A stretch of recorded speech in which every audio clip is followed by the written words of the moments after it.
So, ayun, medyo ano tayo ngayon. Pero anyway, magsimula na tayo sa first natin pag-uusapan ngayon sa Kastilyo. At ito ang first kung gagawin ang lupa na monarchy. Nagawa ang lupa na firstly ni Emre nung siya ay nagsisimula pa lang doon sa Kastilyo. Ito yung first things niya na ginawa. At naisip niya na kailangan ito ng pangalan. Since ginawa niya ito sa lupa, sabi niya, at kinotay niya ito sa lupa, o gamit ang lupa, ay naisip niya, sige, gagawin ko siyang lupa na. Ang lupa na ay nagkakaroon o pinapalibutan ng mga gubat, ng mga iba't ibang klase ng tribo tulad ng mga limutin ko tuloy, ng mga Askano. Isa yun sa mga tribo nila. Next ay nagkaroon sila ng first king at ginawa yun ni Emre.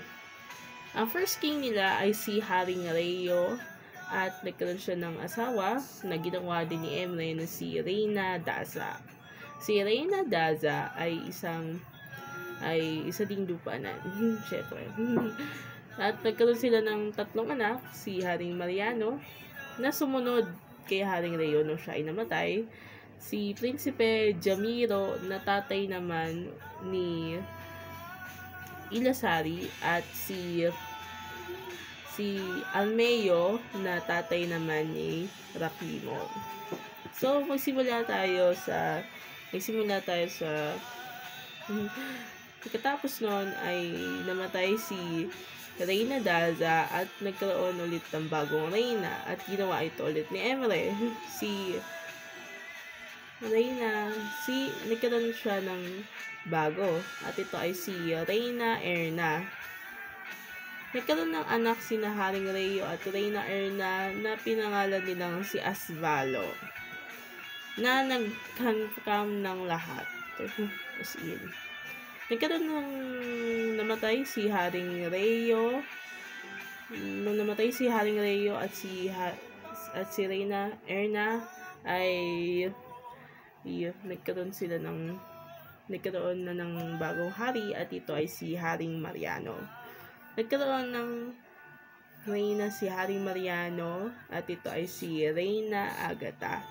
Si Reyna Agata at Haring Mariano ay nagkaroon ng anak na si Haring Almeo. May mga rumors na sabi ni Haring Mariano kay Nakimo, as an honor to your father, syempre, bibigyan ko siya ng bagong buhay at ipapangalan ko ito sa aking anak. At siya ang magiging pamangkin mo. So, or should we say, parang magiging kapatid mo na. Kasi parang tatay na rin ni Rahimo, si Haring Mariano. Medyo basa yung yung t-shirt ko kasi meron natapon sa paligid ko. Anyway, sorry. Nasa ba tayo? Kay Haring Mariano na. Pagkatapos nun ay namatay si Reyna Agata. Hindi ko muna sasabihin kung anong cause, pero siguro yun. Well, namatay din naman si Almeo. So, yun.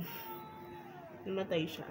Next ay nagkaroon ng bagong reyna, si Reyna Arya. Hindi sila nagkaroon ng anak ni Haring Mariano, ngunit minahal ni Reyna Arya si Almeo.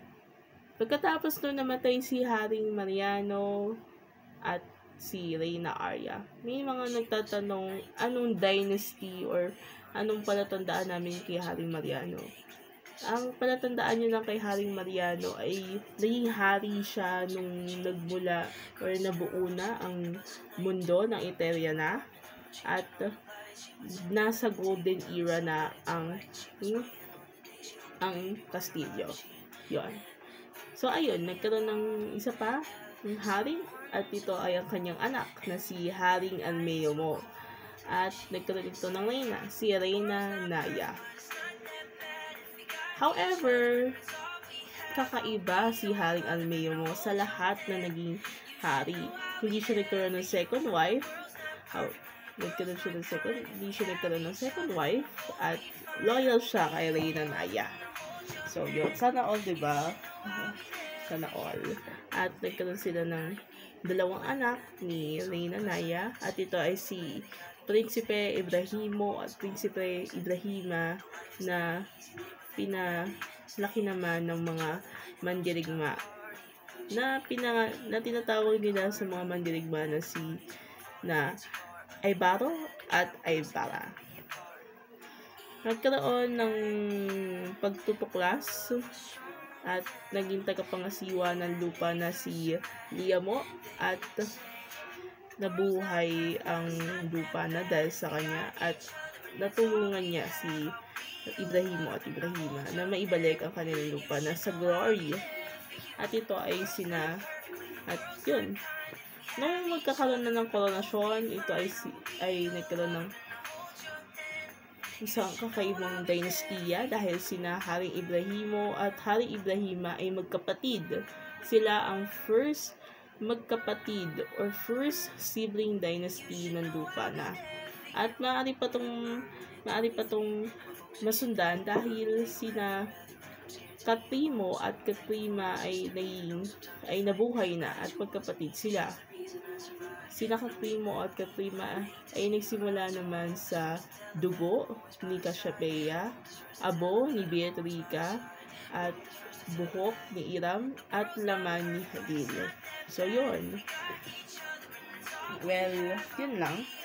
Si Ibrahimo ay ama ni Halil at Iram, at minamahal niya si Beatrica, habang si Ibrahima naman ay asawa ni Tediuso. So, ayun. Pero hindi natanggap, pero kasi nasa law or nasa batas ng lupa na dapat ang kanyang hari ay isang pure-blooded na lupa na. So, ayun lang. Hope you enjoy this.